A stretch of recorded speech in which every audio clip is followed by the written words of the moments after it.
4 à la suite. Maintenant, vous allez pouvoir choisir un thème parmi les 4 que je vais vous proposer dans un instant. 40 secondes avec moi ici pour faire le maximum de points. 4 idéalement. Chaque erreur vous fait retomber à 0. Quels sont nos thèmes ce soir? Regardez. Les années 30, les années 1930. Costumes et vêtements d'apparat. Les standards de jazz ou le thème mystère que vous pouvez découvrir à la maison dès maintenant sur Twitter et sur Internet. Quentin choisit en premier. Et je sens un enthousiasme totalement fou. Je suis bien content. Ouais. Dans votre regard. Les années 30. Les années 30 ouais. On y va.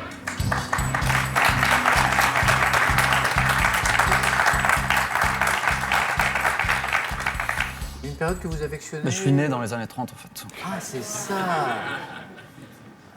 Ça, c'est très intéressant. Et on parlera à crème de soins juste après pour que vous me transmettiez votre secret de beauté. Un peu à la Dorian Gray. C'est ça. Hein, quelque part. Les années 30. Ouais. Vous êtes prêts? Oui. Attention. Top. En France, par quelle expression désigne-t-on la coalition des partis de gauche arrivée au pouvoir en juin 1936?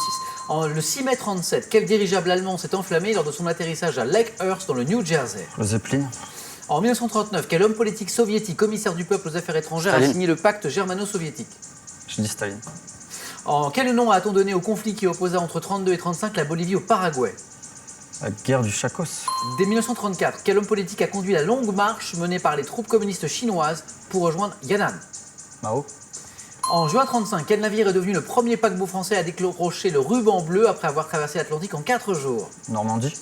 En 1936, quel aviateur français pilote de l'aéropostale disparaît au large de Dakar à bord de l'hydravion Croix du Sud? C'était Jean Mermoz. Et 3 points pour notre champion. Joli Quentin. C'est moi ou vous êtes abonné aux 3 points 4 à la suite? Ouais, je crois, ouais. C'est ça, hein? 1, 2, 3, 4 bonnes réponses. Vous l'avez regretté, ça vous m'avez dit Staline. Quel homme politique soviétique, commissaire du peuple aux affaires étrangères, a signé le pacte germano-soviétique? C'était Molotov. Molotov, exactement. Et puis ce dirigeable allemand qui s'est enflammé en 1937 lors de son atterrissage dans le New Jersey, c'était Thomas, Suzanne? Le Hindenburg. Hindenburg, exactement, Thomas. 3 points pour notre champion. Bravo, Quentin.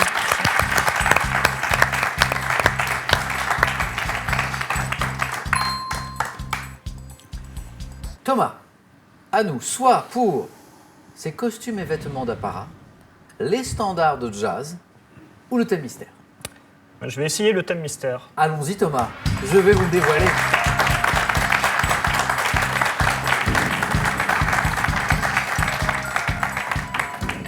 Alors, je vais vous poser une question qui va vous sembler étrange, mais est-ce que vous aimez le prénom Roland? Bah, pas plus qu'un autre, mais pourquoi pas. Vous allez comprendre. Les Roland célèbres. Il y en a eu quelques-uns. Oui, il y en a quelques. Les Roland célèbres. Thomas, polytechnicien, doctorant actuellement, et vous avez une petite collection, mais alors qui a commencé il y a bien longtemps. Eh oui, de figurines Star Wars. Ouais. J'en ai une centaine facilement. Une centaine? Oui. Donc c'est un peu la guerre des étoiles chez vous, quoi. Oui, oui, c'est ça, oui. Hein, une centaine de pièces. Vous en avez sûrement une ou deux préférées, favorites ou plus précieuses peut-être?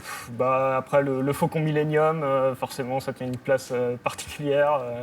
C'est le vaisseau de Han Solo. D'accord. Et sinon, les X-Wing, les chasseurs-taille, toutes sortes de vaisseaux. Et je suppose qu'à chaque nouvel épisode, chaque nouveau film, il y a de nouvelles pièces qui apparaissent. Qui complètent, c'est ça. Et du coup, dans la saga, votre film préféré, c'est? L'épisode 5, l'Empire contre-attaque. D'accord. Revenons à ces Roland. Ces Roland célèbres. Thomas, êtes-vous prêt? Je suis prêt. Top. Quel officier aviateur français tué en combat aérien en 1918 a laissé son nom à un complexe sportif dédié au tennis? Roland Garros. Quel danseur et chorégraphe français prénommé Roland a dirigé le Ballet National de Marseille de 1972 à 1998? Quel dessinateur et écrivain d'origine polonaise est le fondateur du groupe Panic en 1962? Passe. Quel nageur est-allemand fut champion olympique des 100 et 200 mètres d'eau aux Jeux de 1968? Dès 85, quel comédien incarnait à l'écran un célibataire prénommé Pierre dans le film 3 hommes et un couffin? Passe. En 57, quel sémiologue et écrivain français a analysé les mythes de la société française dans l'ouvrage Mythologie? Passe.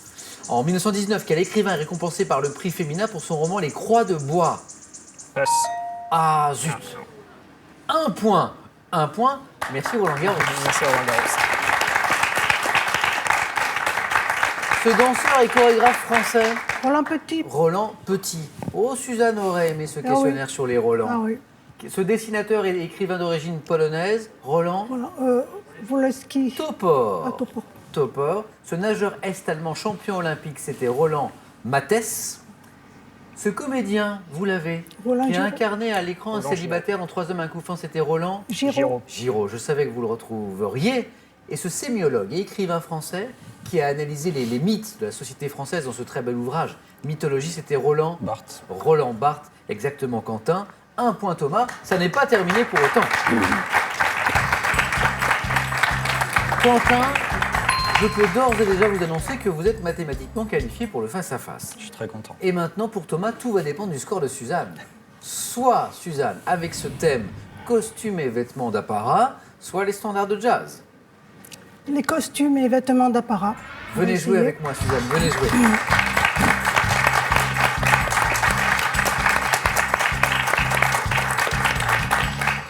Costume et vêtements d'apparat. Et à propos de costumes, Suzanne, je crois que vous avez participé à une édition du Téléthon. Oui, Et oui, l'année dernière. Qu'est-ce que vous avez fait?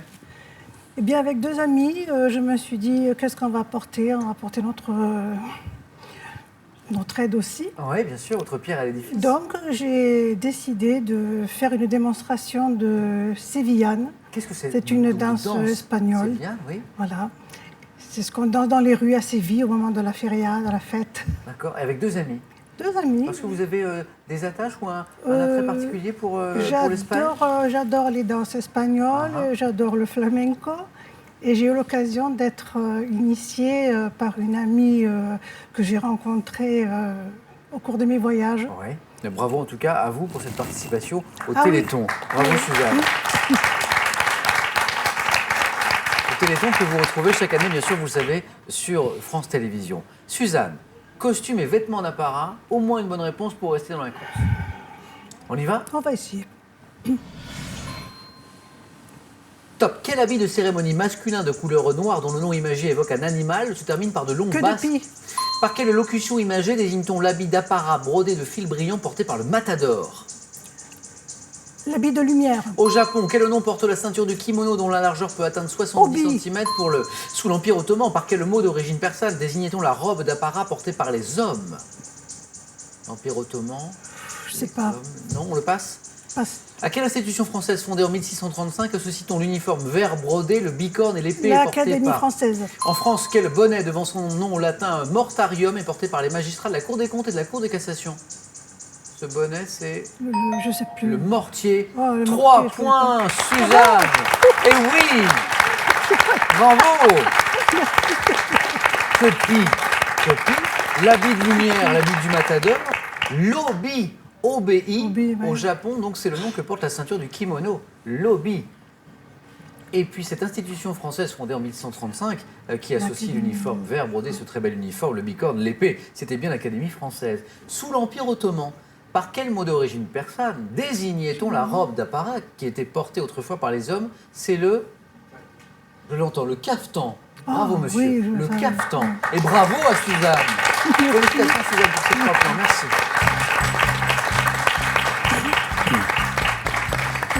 Bravo, bien joué. Thomas, merci d'avoir joué avec nous.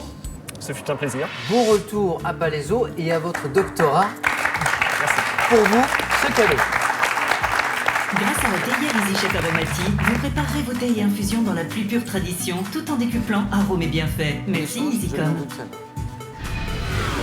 Vous souhaitez tout savoir des grandes familles ayant régné et régnant aujourd'hui? Avec ces 3 ouvrages richement documentés, plongez au cœur des batailles de pouvoir, des histoires les plus romanesques et des intrigues les plus sombres.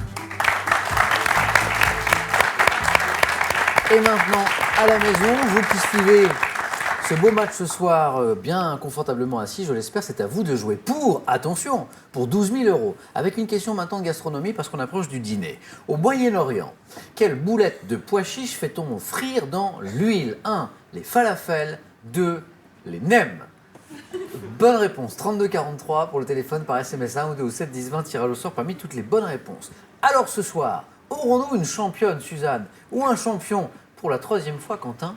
Eh bien, réponse tout de suite sur France 3. Les nems, je crois que c'est les nems.